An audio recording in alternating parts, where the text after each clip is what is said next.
This morning, as I mentioned at the start, we're wrapping up our summer speaker series with our guest speaker, Nathan Hawkins. Would you do me a favor and give Nathan a big round of applause as he comes up stage?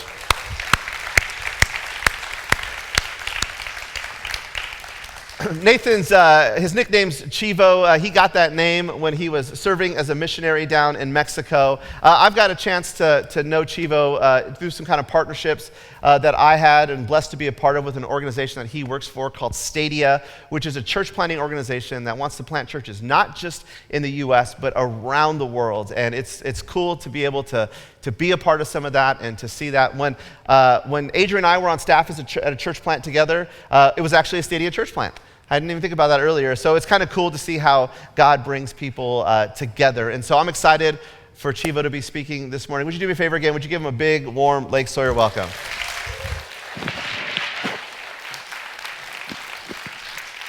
Well, thank you, Mike. It is a privilege and an honor to be here. He mentioned in the first service that all four of your guest speakers have been Seahawk fans, myself included. So I don't know why he omitted mentioning that, but apparently we're working on him. But now, hey, as Mike said, it's been great to be friends with him for several years. We actually met, as he mentioned, in his previous ministry down in Los Angeles in the context of multiplication. And let me just tell you, LA misses him. You guys realize what a catch you got in Mike Ferrulli, and he's an amazing leader. And I'm excited that he's up here now because now we're neighbors and we're going to hang out all the time, and we're going to go to Mariners games instead of Dodger games and whatnot. But what I realize is that so Shoreline to Lake Sawyer, if I were flying, I'd be halfway to LA. It's that much of a drive. So we actually haven't been able to hang out as much. But I'm excited to do that because I'd love to see God do something here in the Puget Sound region that we get to be a part of in Los Angeles, this church planting movement. You see, Stadia, the ministry that I serve with, we're all about multiplying the local church.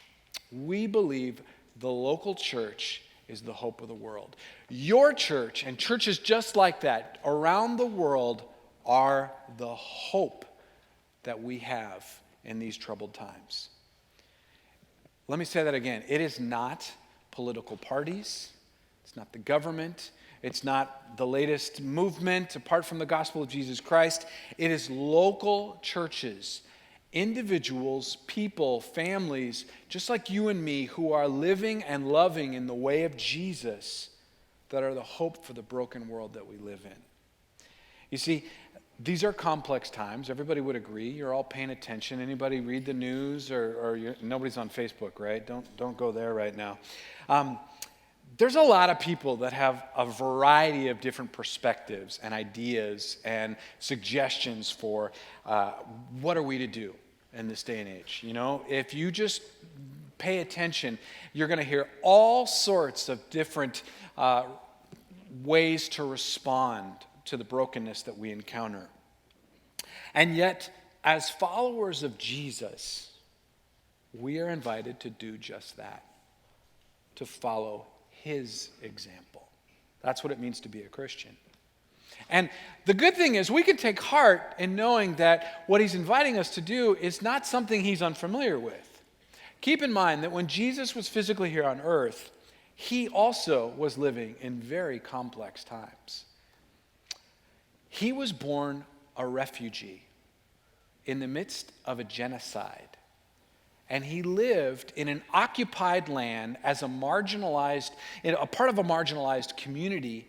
And so he understands, and moreover, he overcame the political turmoil that we're familiar with. And it's by following him that we can do the same. Jesus, in fact, was a threat to the powers that be during his time. So much so that he and most of his first followers, his disciples, were executed. And that's where the story that we're going to be talking about today begins. We're reading in John's gospel, and at this point in the story, Jesus' cousin, you've heard him referred to as John the Baptist or John the Baptizer, was actually executed. They cut off his head and carried it around on a platter. That's what's going on. Now, when Jesus heard what had happened, he immediately set out to take refuge and find a place to pray and most likely to mourn. You see, this was Jesus' practice. Regularly, he would get up early in the morning and find a secluded place to pray. Now think about this. If Jesus, God in the flesh, the Prince of Peace, he is here and he makes it his regular practice to retreat and pray. Don't you think we can learn something from that? I think maybe we ought to do that as well. How many of us, when we get the phone call or we see the news flash or the word comes through, whatever the latest crisis or turmoil or sickness or whatever it is, our first instinct is to respond with prayer and to say, oh Lord, I can't do this on my own. No, we go on Facebook or we tweet or we rage or we yell or whatever it is. But what would happen if we followed Jesus' example and when we heard bad news, our first response was simply to pray, to retreat? So this story that we're going to talk about today, Jesus hears this news, he goes away to pray. This is an important message. This is a really important story. In fact, so much so that in all four accounts of Jesus' life, Matthew, Mark, Luke, and John, all of them tell this story. Some of them tell it more than once. So I think we ought to pay attention. Jesus gets word his cousin John has been killed, so he gets on a boat on the Sea of Galilee, and he heads out to a place where he can take some refuge and pray. Now, I want to share something with you. How many of you hear Sea of Galilee and you think big body of water, right? It's like the Mediterranean Sea or the Caspian Sea. It's this giant body of water. Well, I used to until I went there, and I realized actually the Sea of Galilee is a lake. It's the largest lake in Israel, but it's a lake, and it's approximately 2 times the size of Lake Washington. In fact, if you take a look at this map, this is an approximation. That outline is about the size of the Sea of Galilee. So you can imagine Jesus is in Seattle doing ministry. He gets word that his cousin John has been killed. So he's like, you know what? I'm just going to cut across the lake. I'll take I-90. I'm going to go over to Bellevue and pray. Sounds reasonable, right? Okay. And I'm getting in a boat, jumping out on the lake. That sounds like a good way to go and retreat. Well, his followers who are with him there in Seattle are like, whoa, man, have you seen the traffic on 90? Let's cut around the 405. We can beat him there. So that's what they did, right? They just went around the lake, and Jesus gets to the other side. He's like, hey, guys, I need a break. My cousin was just killed. But that's not how Jesus responds, right? He took compassion upon them, and he said, all right, let's talk. Let's keep doing ministry. I've got some more things to say. These people followed him because they'd seen him do amazing, miraculous things. And they wanted more. So much so that they stuck around all day. They're way over there in Bellevue, and they're hanging out all day. They're saying, Jesus, we need more of you. And he shows up, and he delivers. And it gets late into the day, and what starts to happen? Okay, it's happening right now. You're listening to Jesus, or you're listening to somebody talk about Jesus, and you start to get that little, hey, how much longer is this going to go? I'm kind of getting hungry, right? That donut I had on the way in, it's not cutting it, right? Or whatever it is that you guys are healthier than me. But seriously, we're hungry, right? We've been sitting around listening to Jesus and somebody talking about Jesus, and it's like, okay, it's time to eat. Well, what happens next?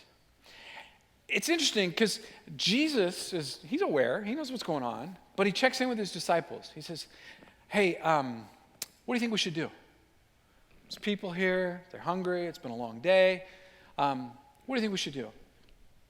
Now, Jesus knows what he's going to do, right? He's Jesus, right? He's got a plan.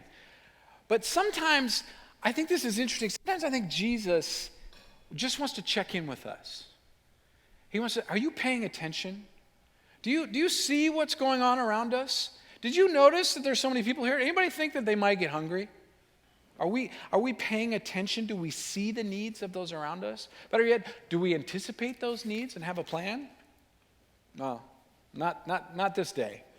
Jesus' disciples did not have a plan, and they were not really ready to step up. In fact, one of his disciples, Philip, actually said, well, that's so many people, there's no way we could feed them all. It would be super expensive. That barbecue, that's going to cost a lot of money. Why don't we just send them all away and let them go get something to eat? All right, sound like a plan?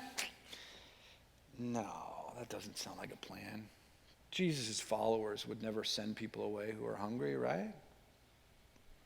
But here we are, 2,000 years later. Have we responded in kind? How far have we come when we see multitudes of hungry people? So that's the context for the miracle. That's when something really amazing happens. The Bible tells us Jesus took 5 loaves of bread and 3 fishes, and he multiplied them, and everyone has more than enough to eat. Amazing, it's a miracle. Yes, this is phenomenal, right? Don't miss how it started. This is critical. The miracle began because of the faith of a child. It was a little boy who responded to the need. Now, Jesus is revolutionary in many regards, many regards, not the least of which is the way that he cares for children. In fact, in those days, in those times, children were literally considered property. They were ignored at best. And Jesus is saying, no, we need to pay attention to them. In fact, in another gospel story in Matthew, Jesus rebukes his disciple for sending children away. He says this in Matthew 18, "Truly I tell you, unless you change and become like little children, you will never enter the kingdom of heaven. Therefore, whoever takes the lowly position of this child is the greatest in the kingdom of heaven." Now, why does Jesus invite us to be like children? Well, this story is a great example. The kid is the only one who sees the need and says, hey, I got some fish and some bread. Maybe I'll offer it up. Of course a kid does that. Of course a kid does that. When kids see a problem, they want to respond. They want to address it. They want resolution. And you know what? They're not always concerned with how they got there or what's behind the issue or the why. Their focus isn't always on sorting out whatever the systemic issue that resulted in the current situation. They're saying, okay, people are hungry. I got fish. Let's give them some fish. Kids want resolution. They want action. And yes, kids ask why a lot, but it's usually in a different context, right? Any parents out there? Why? Yeah. So often, though, that's where we get hung up. We're asking why, or we're complaining about whose fault something is, or you know, why they're to blame for whatever the situation is. Well, you should have brought a lunch. Come on, we're going to go across town. You need to be prepared, right? This is your fault. And yet, oftentimes, Jesus' lesson for us here today is that the critical first step is to respond, to address the issue. And then we can go back and address the causes, because that's important. We all understand that. Hunger is definitely a critical one. And kids get this better than anyone, right? Okay, I have 4 kids. When my kids are hungry, they are incapable of hearing me rationalize about, I told you to finish your breakfast. I told you to eat all your lunch. We just had dinner an hour ago and you're hungry. They can't hear me. I'm hungry and I'm throwing a fit until you give me some food. It's only after they've eaten that they can kind of begin to rationalize, and maybe they're capable of understanding the importance of eating their breakfast and actually finishing what we've offered them. Now, you and I, we're adults, right? So we're rational, and we can appreciate the why behind the what. But do we really always act accordingly? Take a look around you, pay attention to what's going on in the world and the difficulty that we see everywhere, and ask yourself, could some of the problems that we're faced with be addressed by meeting needs first, then correcting whatever it is that's broken that resulted in that? You see, we can learn from children because they understand empathy better than we do. When a kid sees someone fall down, they don't yell at them for running. They go to them and say, hey, let me help you up. Or they go get an adult and say, so-and-so fell, help. But it's us mature people who say, well, we told you not to run. I told you to use the railing. The floors are slippery, whatever it is. It's only after we matured that we blame that person first before seeking to help them. There's a lot we can learn from children, and this is a perfect example. I want you to think about something. Imagine with me that you're there. We're among the crowd. There is no way that this kid is the only person with food. There's no way. Now, I get that this was an impromptu gathering, right? Maybe they weren't planning on going over to the east side, but let's be honest, right? I wasn't born in the first century, neither were you. Even some of the people there would have had food with them, okay? My wife and I are foster parents. One of the amazing things about my wife is that she's such a great mom. And you know why? She's always got food available.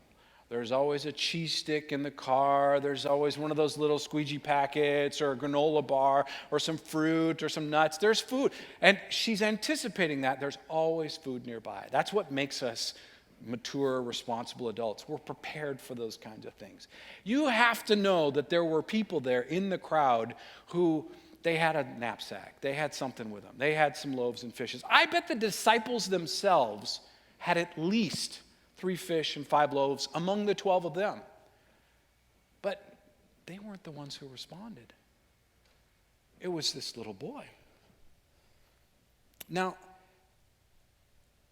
you have to appreciate that it was this little boy who had the faith to step out and say, well, I've got something. You know why everybody else didn't respond?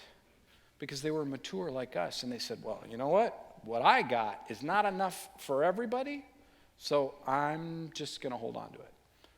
I brought something for me and my family, but it's not enough to share. Too often we get stuck in scarcity, and we forget, oh wait, that's Jesus. He can multiply stuff. He can transform whatever it is that we offer up and make it last, make it enough. He can multiply. I wonder if this kid, like the disciples, had seen Jesus perform miracles like this before. Perhaps he was at the wedding in Cana and he saw Jesus transform water into wine. And he thought, well, you know what? I got a fish in my pocket. Maybe he can turn it into a whale and everybody can eat, right? Or these little pieces of bread, maybe I give them over to Jesus and he makes the world's biggest, foot-long sandwich and everybody's got enough to eat. No, he is trusting that Jesus can do more with what he brings to the table than even the adults around him, who most certainly had something. That's why I think this child's faith is not just inspiring, but it's instructive. He is remembered not for his reasoning or rationale. He didn't ask why. He responded in faith and offered up to Jesus what he had available. The disciples would have seen Jesus do other miracles at this point, and yet they weren't the ones to act. They weren't the ones to respond in faith, believing that Jesus could do more than they could even imagine. So a question for us today is, who are we going to be?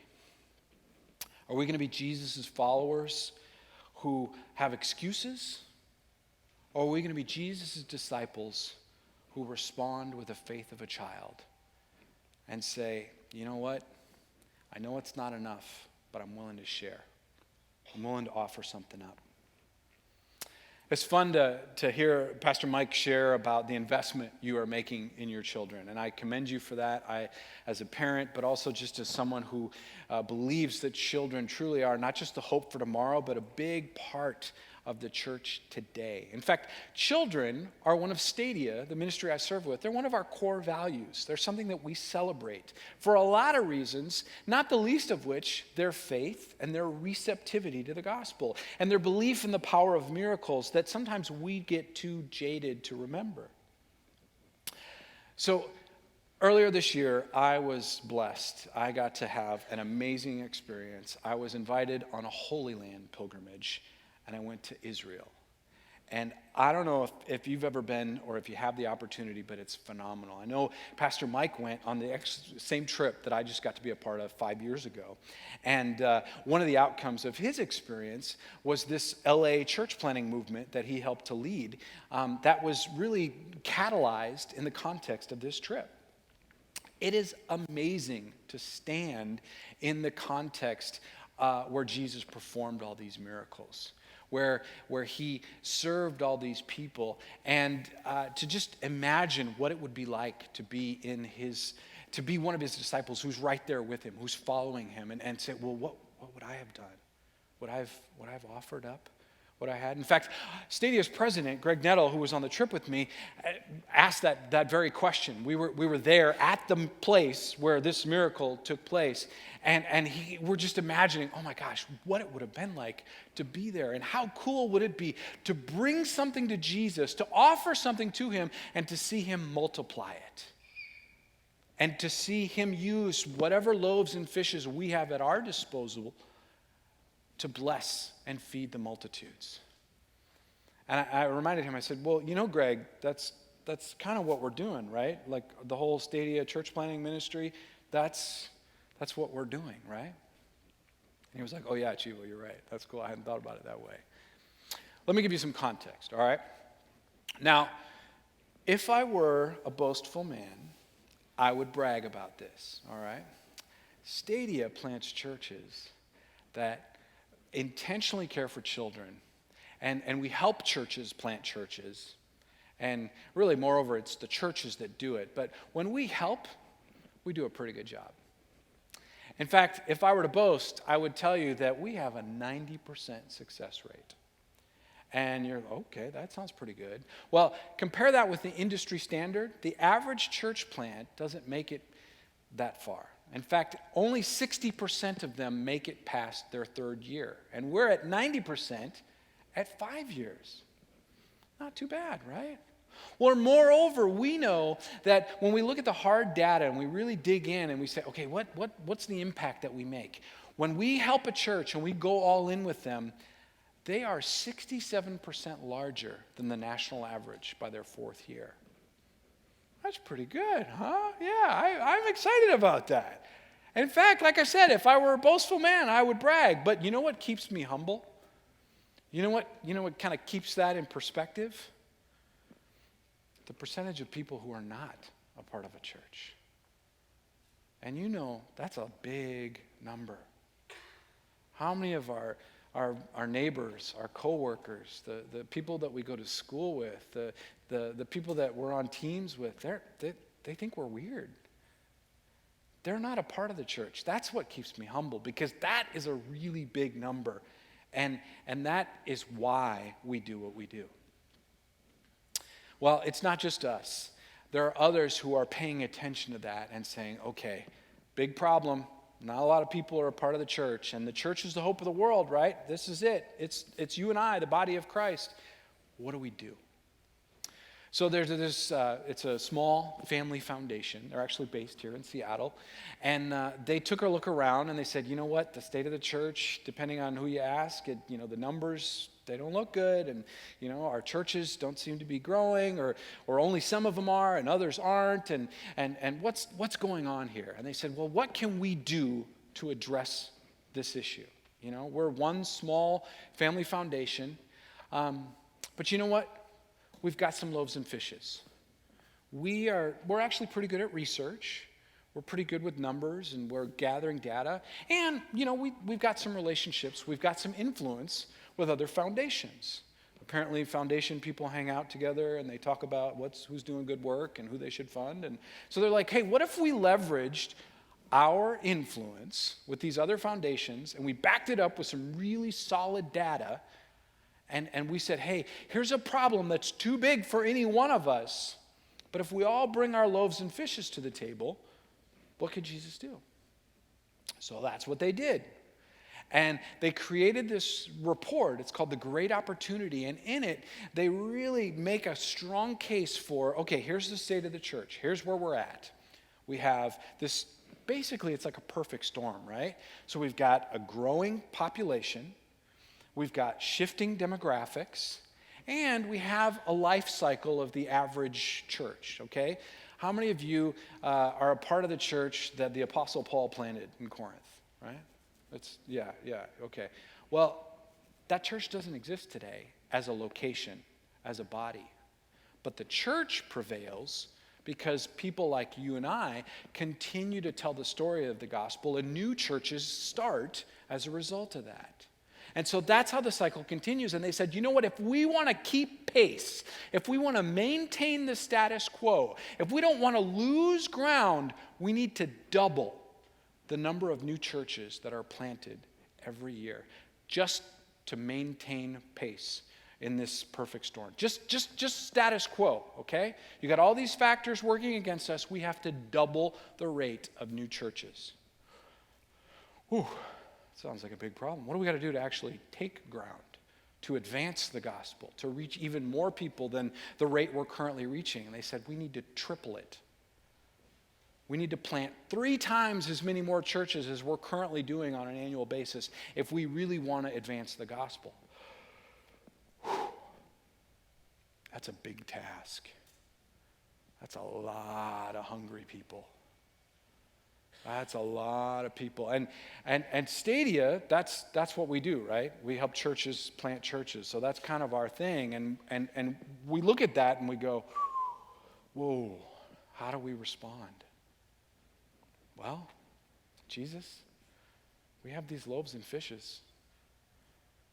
In our world, that means the services that we provide, the support, the coaching, the training, the assessment, the project management, all the things that Stadia does to help churches launch and be healthy and successful and self-propagating. Those are our loaves and fishes. That's what we have to offer. And historically, that's what we brought to the table, and we've done so in a way that says, hey, we got to figure out how to pay for this. But we realized that in order to change the game, we needed to do something radically different. So we brought those services to the church, the larger body of Christ, and said, we're going to offer these up open-handedly. No strings attached. Here's our loaves, here's our fishes. And you know what? God is still doing miracles. Something amazing is happening. He's multiplying our loaves and fishes. Last year in 2018, before we made this shift, we were able to help start over 150 new churches across the United States and around the world, and we're pretty excited about that. Again, local church is the hope of the world. This year, 2019, we launched this new initiative. We say, okay, we're going to offer up what we have to the larger body of Christ. Already, we're on pace to plant over 230 churches this year. Next year, we think that number is going to top 300. The year after that, we believe it's going to hit 500. We see Jesus multiplying our efforts. And you know what? It's exciting, it's also inspiring, and it's, I think, a little bit like what this little boy experienced. Because as we extend what we have open-handedly, other people are responding in faith too. You see, they've been inspired by our generosity, so now they're saying, well, what are the loaves and fishes that we have? And what can we bring to the table? And what can our church do? And what can our network do? And how can we help address this need? It's pretty awesome. I got to be honest, it's been a pretty cool year. You know, I told you I got to go to Israel. It was amazing. But even more impressive is to see how God is multiplying our efforts. In fact, in a way, I imagine, I feel kind of like that little boy might have felt. You know, he had these loaves and fishes, and he said, you know what, I'm going to offer them to Jesus. And I bet you anything, when he did that, there were people who scoffed and said, come on, 3 fish, 5 loaves of bread. Do you see how many people are here? Come on. But we never do that, right? Our kids see someone in need and they say, hey, Mommy, Daddy, can we help them? Can we address? No, we don't have enough. We can't fix that. Well, whatever, this granola bar that we got in the car, that's not going to make a difference. Maybe it is.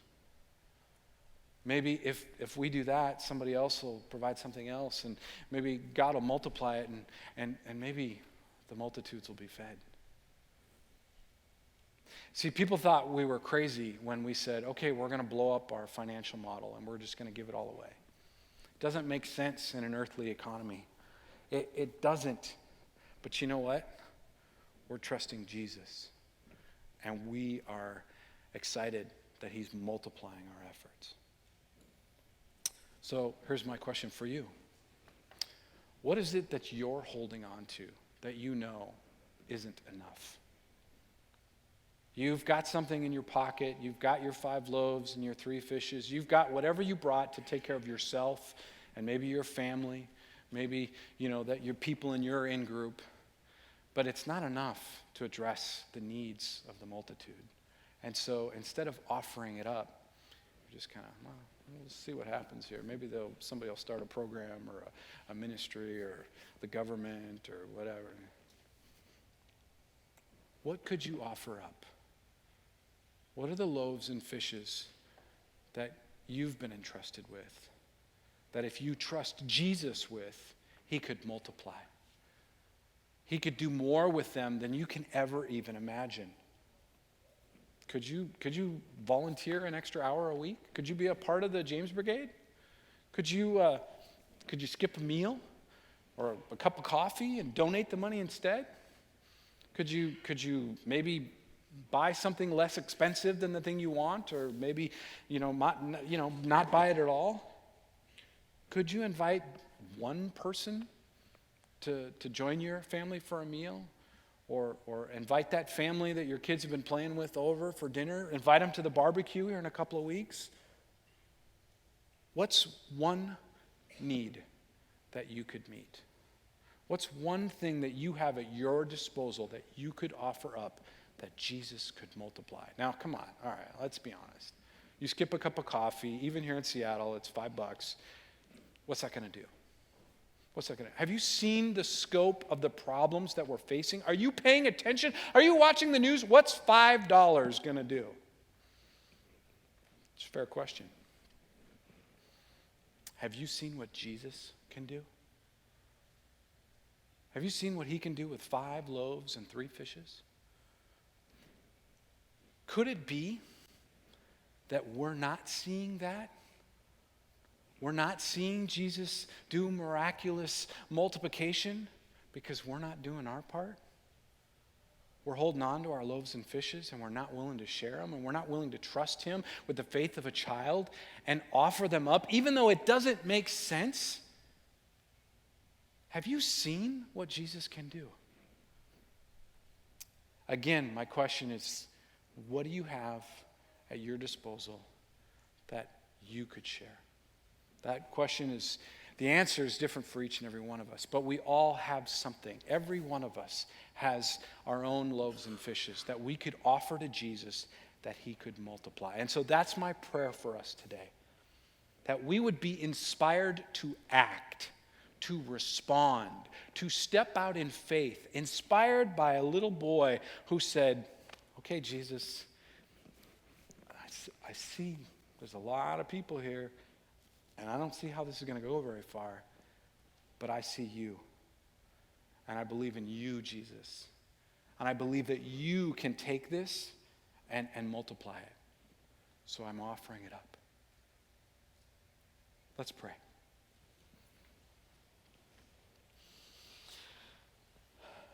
Jesus, you do miracles, and we're so grateful that we get to be a part of them.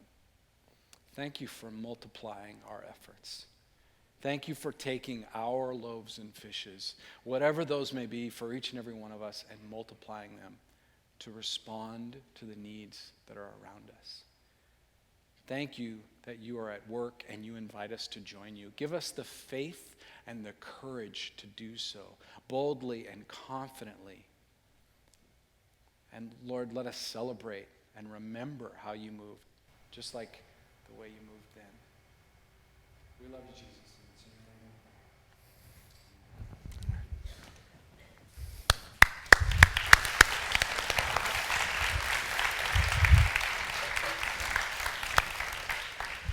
I'm so grateful for Chivo and for some of our other speakers this summer who just come out and has been willing to share with us to be a part of our community and share a little bit about their journey and what God has placed on their hearts. We've got some exciting things coming up. In 2 weeks, we are starting a brand new series called Searching for Happiness. And the truth is, so many of us in life, we're trying to find happiness. And maybe we find it for a season and it's fleeting and it's gone. Maybe we've never found it. But I believe part of it is because we've been looking for happiness in the wrong places. And so starting August 25th, we're going to be kicking off this new series. And we're going to look at it from a different perspective because we really want each and every one of us, not just here in this room, but all the people that we know, to experience true happiness that we believe is only possible because of Jesus. So join us in 2 weeks. We start that brand new series. I'm excited to kick that off. Next weekend, I'm going to be talking about the importance of strong connections.